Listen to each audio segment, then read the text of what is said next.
दोस्तों, आपको इस वीडियो में सुप्रीम कोर्ट ने एक ऐसा सरकारी फरमान सुनाया है जिसकी चर्चा खूब हो रही है। वो ये है कि केंद्र सरकार ने आपराधिक मामलों में जो दोषी ठहराए जाने वाले राजनेताओं हैं उस पर आजीवन प्रतिबंध बैन लगाने की मांग याचिका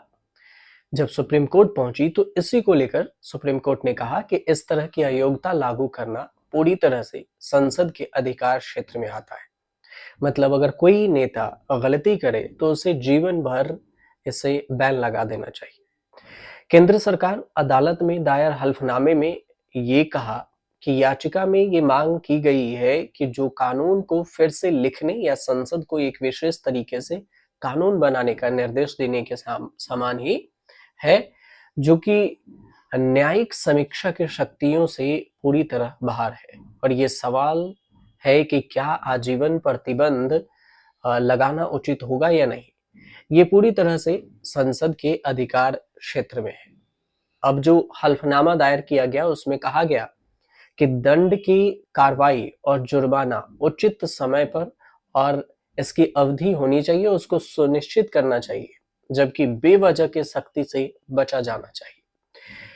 केंद्र ने ये भी अपनी दलील दी कि दंड के प्रभाव को समय के आधार पर सीमित करने में कोई असंवैधानिक बात नहीं है और ये कानून का स्थापित सिद्धांत है कि दंड या तो समय के आधार पर हो या फिर परिणाम के आधार पर सीमित होता है।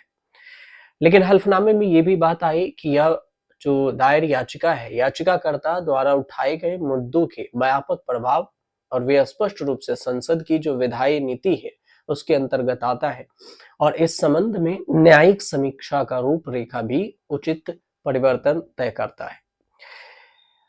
जो वकील हैं अश्वनी कुमार उपाध्याय, उनके द्वारा सुप्रीम कोर्ट में ये याचिका दायर की गई और देश में सांसदों विधायकों के खिलाफ आपराधिक मामलों में शीघ्र निपटारा के अलावा दोषी ठहराए गए नेताओं राजनेताओं को आजीवन बैन लगाने की मांग की गई कि जो दोषी हो नेता उसे राजनीति से जीवन भर बैन लगा देना चाहिए।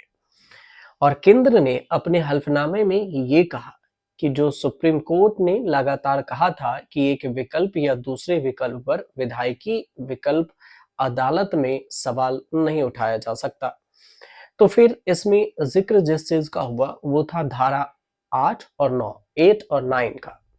तो फिर ये दोनों धारा क्या कहती है? केंद्र ने यह भी बताया कि धारा 8 के अनुसार से किसी विशेष अपराध के लिए दोषी ठहराए गए व्यक्ति को जेल की अवधि पूरी होने के बाद 6 साल तक अयोग्य घोषित किया जाता है। और इसी धारा के 9 में ये प्रावधान है कि भ्रष्टाचार या राज्य के प्रति निष्ठाहीनता के कारण बर्खास्त किए गए लोग सेवकों को बर्खास्त करने की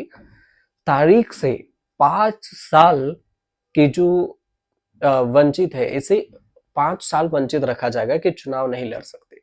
हालांकि याचिकाकर्ता ने तर्क ये भी दिया कि इस तरह की अयोग्यता को आजीवन बैन तक बढ़ाया जाना चाहिए। हालांकि इस अवधि में संसद का प्रोपोर्शन भी है और रीजनेबल सिद्धांत को भी ध्यान में रखने की बात कही गई है,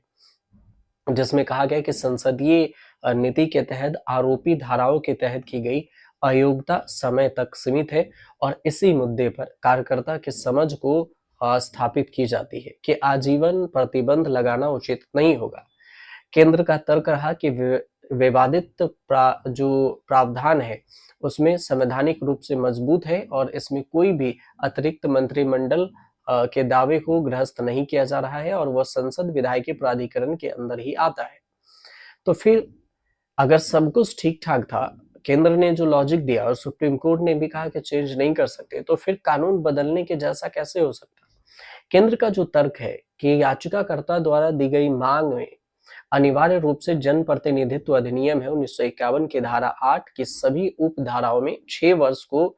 आजीवन में बदल दिया जाना चाहिए और कानून लिखने के बराबर ही होगा। अब इस तरह का रवैया ना तो न्यायिक समीक्षा में मान्यता दी गई है और ना ही संवैधानिक कानून के किसी भी हिस्से में स्थापित सिद्धांत से जुड़ा हुआ। इस हिसाब से देखें तो केंद्र ने यह भी कहा है कि याचिका अयोग्यता के आधार पर ही प्रभावित होगा, न कि अपनी पूरी उम्र कैद में। याचिकाकर्ता ने संविधान के अनुच्छेद 102 और 151 पर भी भरोसा पूरी तरह से गलत बताया